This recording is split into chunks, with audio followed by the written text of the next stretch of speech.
하나님, 이 비 오는 날 새벽에 주님의 은혜의 단비를 사모합니다.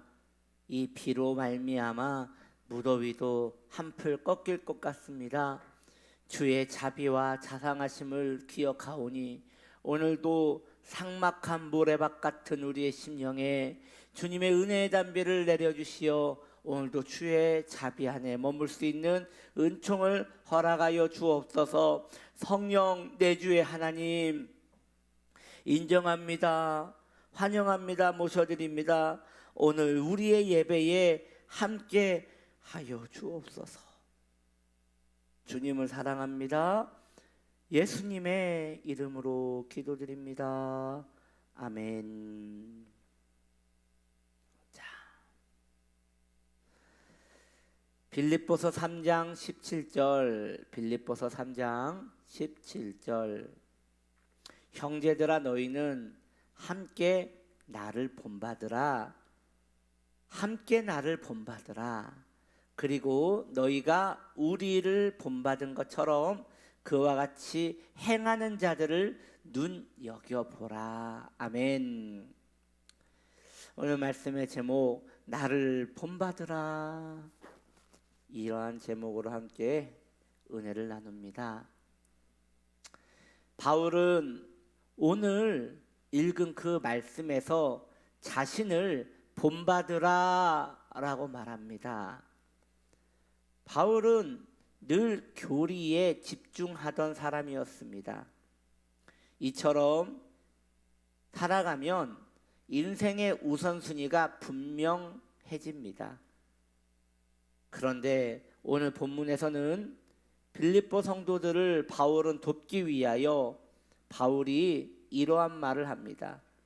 지금까지 나는 이론적인 가르침을 너희에게 계속 간절하게 전하였습니다. 내가 여러분들에게 그렇게 한 이유는, 여러분 이제 기억해 보세요. 이런다는 거예요.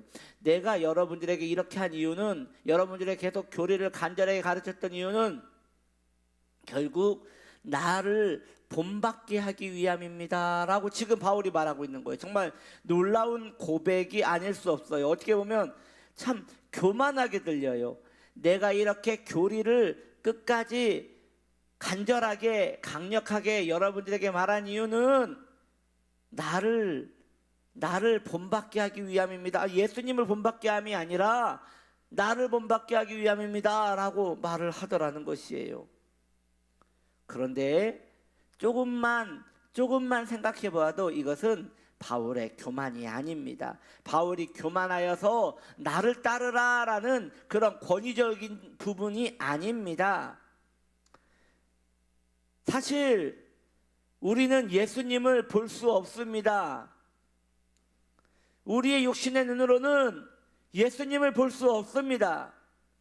그래서 예수님의 가르침을 쫓을 수는 있으나, 혹은 예수님의 가르침을 전할 수는 있으나, 우리가 보고 본받아야 할 예수님을 내가 볼 수도 없고 보여줄 수도 없는 것입니다. 그러면 누군가 샘플은 보여줘야 할 거 아닙니까?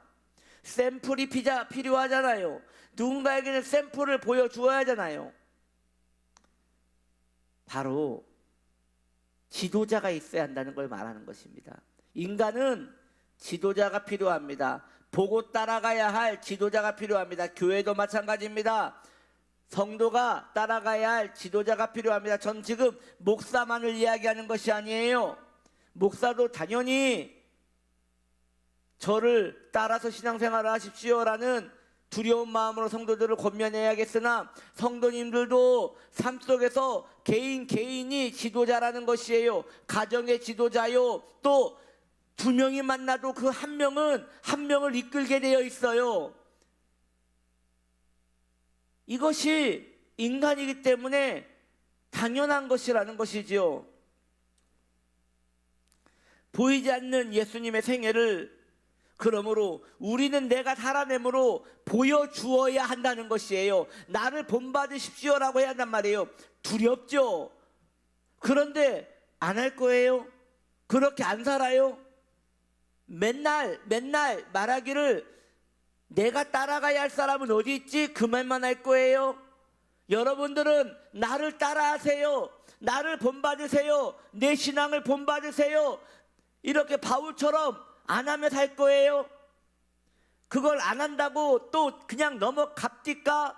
안 지나가져요. 누군가는 책임을 져야 하는 것이에요. 누군가는 이것을 내가 살아내야 하는 것이에요. 경건의 부분에서 따라가야 하는 것이에요. 예수님 살아계신다고 하면서 나조차도 예수님 살아계신 것 같이 살아내지 않으면 누가 예수 믿어요? 누가 하나님 살아계신다고 말할 거예요? 교리는 교과서라면 그것을 살아내는 삶은 교리의 완성이 되는 것이에요. 바울이 얼마나 치열하게 살았는지, 얼마나 경건에 애를 쓰며 살았는지, 교리를 말이 아닌 삶으로 살아내려고 얼마나 고생을 했는지, 그의 고통이 우리에게 절절히 느껴지지 않습니까? 바울 편하게 살지 않았습니다. 바울 힘들게 살았습니다. 왜요? 나를 본받으라 라고 말했기 때문인 거예요. 우리도 그래야 한다는 것이죠. 우리도 감히 나를 본받으십시오 그렇게 말은 못하더라도 그러한 용도로 우리도 살아내야 한다는 것이에요. 누군가는 해야 하는 것입니다. 그리고 모든 성도들이 그렇게 되기를 성경은 밀어붙이고 있는 것이에요. 바울은 예수님을 자신의 삶으로 보여주려 했습니다. 어쩌면 우리는 비겁하게 다른 이들에게 바울처럼 하지 않고 예수님을 따라가세요, 예수님을 사랑하시고 예수님을 따라가세요 라고 책임감 없이 아무 말이나 이렇게 할 수 있을 것 같아요. 그러면 누군가는, 어느 똘똘하신 분은 이렇게 묻겠지요. 의심을 가지고 물을 거예요. 아니 목사님, 예수님은 그러면 어떻게 따라가요? 예수님은 그러면 어떻게 따라가요? 그러면 또 비굴하게 이렇게 답합니다. 예수님을 사랑하는 것이 예수님을 따라가는 거예요. 예수님을 사랑하는 것이 예수님을 따라가는 거예요. 그러면 그 집요한 성도는 또 물을 것입니다. 목사님, 그러면 어떻게 하는 것이 예수님을 사랑하는 거예요? 어떻게 하는 것이 예수님을 사랑하는 건데요? 이 말은 뭐예요? 결국 그들의 질문에 저에게 먼저 샘플을 보이소서, 저에게 먼저 샘플을 보여주소서라고 요청하는 것이에요. 오늘날 이 시대는 성도들에게 샘플을 보여달라고 계속 요청하는 것이에요. 교회 하나님을 사랑한다는 이들에게 샘플을 보여달라고 보여준 거예요. 하나님 살아계신다면, 하나님을 사랑한다면 어떻게 살아가는 것이냐고, 어떻게 살아내야 하는 것이냐고 계속 샘플을 요구하는 거예요. 보여주면 나도 좀 따라갈게, 내가 좀 따라갈 테니까 좀 보여줘 라고 말하는 것이에요. 그런데 아무도 나를 따라하세요, 나를 본받으세요 라고 하는 이가 없다면 어떻게 예수님 따라가요?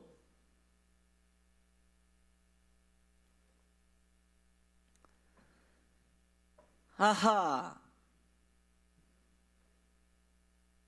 그때 바울은, 이 시대에 바울이 있었다면 바울은 똑같이 말할 거예요. 나를 본받으시오.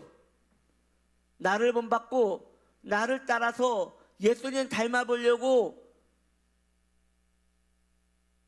노력하세요 라고 권유할 거예요. 교리가 삶이 되는 현장 교육을 바울은 몸소 행한 것이에요. 정말 높은 수준의 윤리가 아닐 수 없을 것이에요. 오늘날 이 시대는 나도 하지 않고 너도 하지 마라 라는 시대예요. 그래서 가르치는 자와 배우는 자가 함께 침몰하는 시대예요. 거룩을 가르치지만 거룩한 자는 없어요. 사람들을 가르치지만 그 사람들을 사랑으로 이끄는 이는 없어요. 이것이 기독교가 이 시대에서 힘을 잃어가는 이유 중에 하나예요. 가르침은 너무 좋은데 살아내는 일들이 없는 것이에요. 바울은 살아냈습니다. 적어도 살아내려고 희생하였습니다. 누군가는 우리에게 물을 것입니다. 예수님, 어떻게 믿으면 돼요? 권사님, 집사님, 목사님, 예수 어떻게 믿으면 돼요? 그때 우리가 제가 인도하겠습니다. 저를 본받으십시오. 라고 말하고 정말 거룩하게 살아내는 모습으로 그와 함께 할 수 있다면 그건 엄청난 복음의 능력이 될 것이라 확신합니다. 복음을 살아내는 우리가 되기를 축복합니다. 할렐루야! 기도합니다. 하나님, 내 주의 성령님 도와주시옵소서. 살아내게 하옵소서. 복음으로 살아내게 하옵소서. 예수님의 이름으로 기도드립니다. 아멘.